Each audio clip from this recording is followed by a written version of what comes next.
outreach.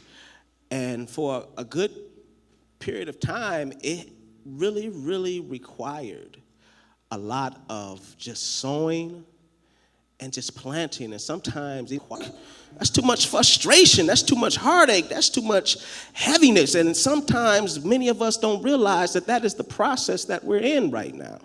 You know, sometimes in order to see vision happen, to see God's blessing happen, to see what God has called you to and God is doing for you, sometimes you got to go through that process of just removing some things before you can start building some things. Sometimes you got to go through that process of planting some things before you can start seeing some things grow.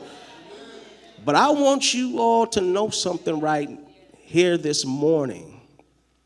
Through all your guys' prayers, through the prayers of our pastors, through the prayers of the parents, through the prayers of the youth leaders, through all the sowing and all the removing and all the taking away in these young people, I am starting to see something grow.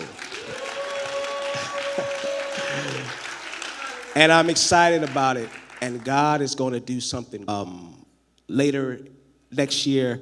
But our young people, but she took courage because her story is a story that many of you all may be dealing with. And you never ever know what that person next to you is dealing with. You never ever know that that person next to you may be dealing with a struggle or just need a word of encouragement. And I want to speak particularly to the young people that we have in the building this morning. And I want you to know that your time is now. God has need of you.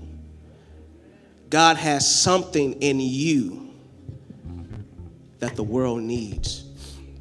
I think somewhere in December or in late November, I preached this word in Gap.